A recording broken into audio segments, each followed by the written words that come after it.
in employee time and in bad publicity and in lost business. That's your choice. Now, isn't that extortion? This guy, this successful banker, and I can't tell you his name or the name of the bank, though you might be able to figure it out, begged the federal government to let him run his bank, begged his board of directors to let him say to the FDIC, go take a hike. The board caved. They issued a special class of stock. Hank Paulson bought the stock. He bought 2% of the stock. That was September. Come March, Sheila Bair comes knocking. We own 2% of your stock. Here's how you're going to structure your corporation.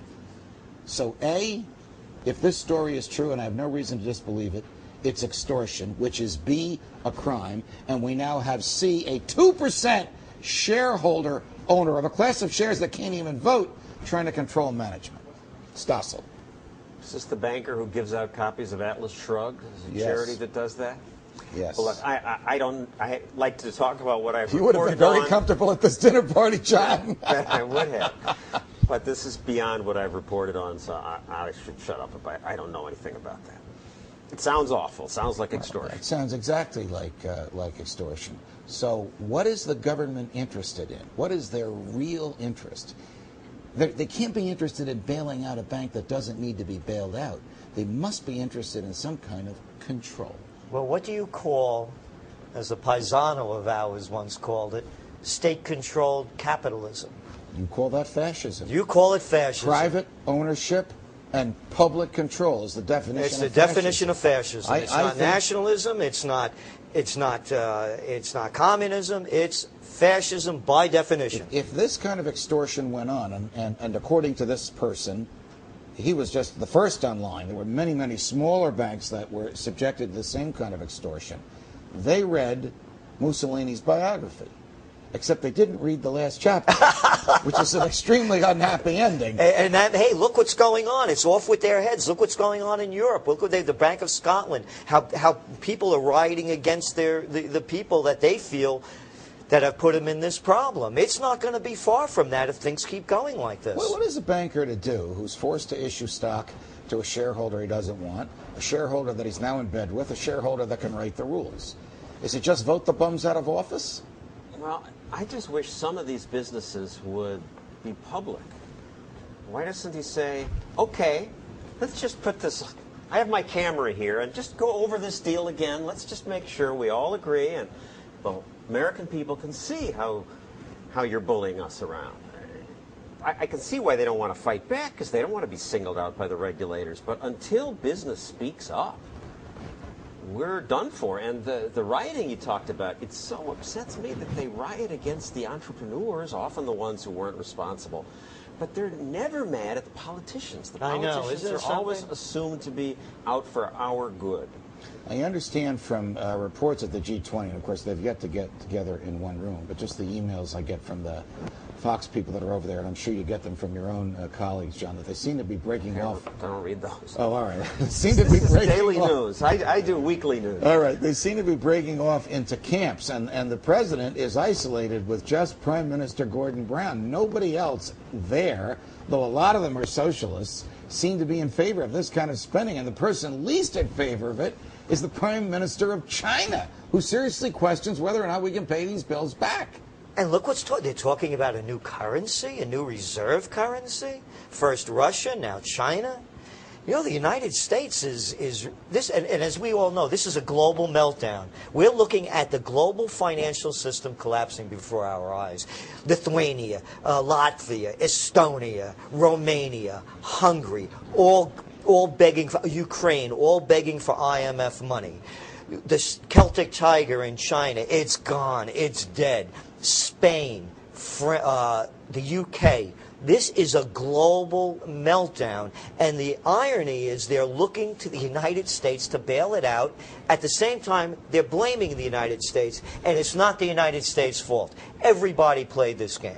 So to put the blame on the United States for this deregulation and all of these wild things that went on, they all played the game. Austria, If 10% of Eastern Europe loans fail, the Austrian banking system collapses. Austria, Belgium, Germany, and Italy, the prime loaners to that area. So everybody's been playing this game. Wouldn't it have been better off if we just let AIG fall? Just like we let Lehman Brothers fall and Barclays picked up the good parts and they worked and the bad parts went away?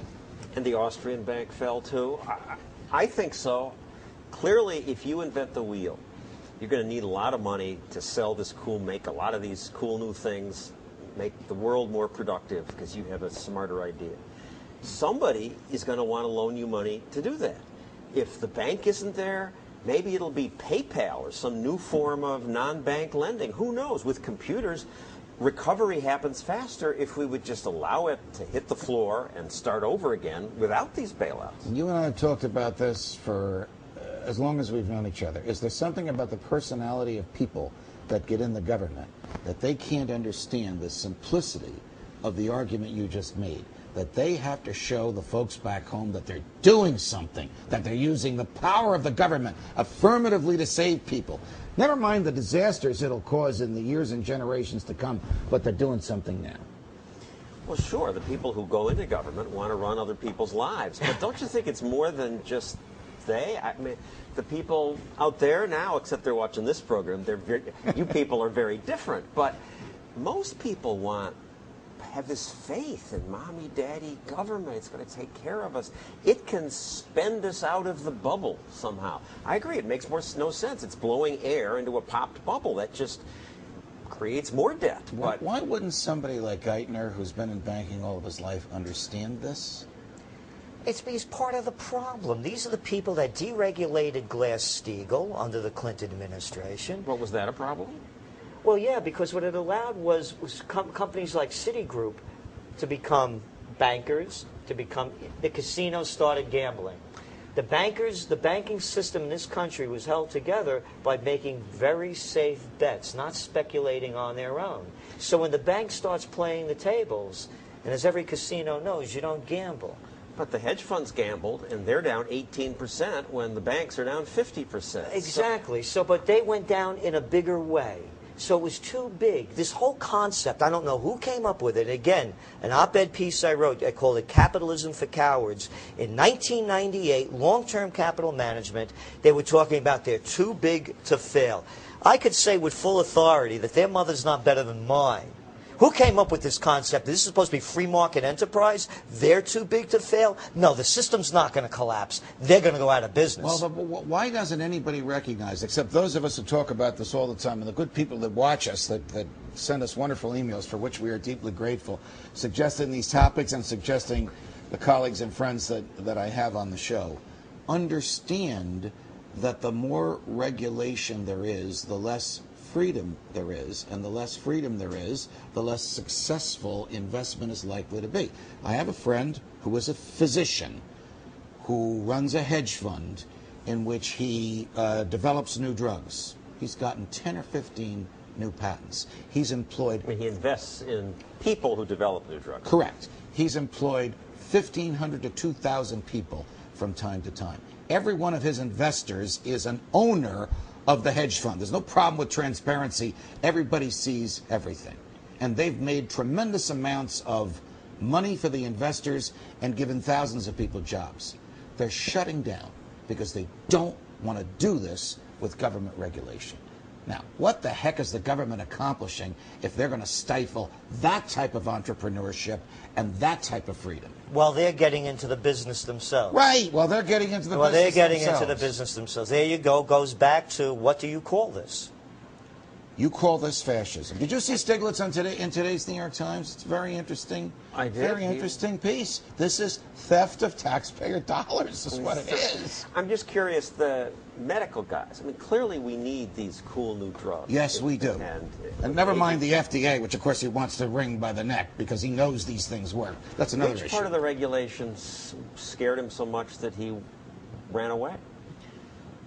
The proposal by Geithner, which is now 10 days ago, which the president endorsed at his news conference from the East Room 2 Tuesday nights ago, that the government will have the right to examine the books of any corporation they want, any entity they want, whether it's publicly traded, regulated by the SEC, a recipient of federal largesse, or mom and pop owned. They will claim the authority if the Congress can give this to them. This is that famous interrogation by Congresswoman Bachmann of Tim Geithner. Where in the Constitution? Where in the Constitution? Where in the Constitution? He couldn't even give the liberals' favorite part of the Constitution.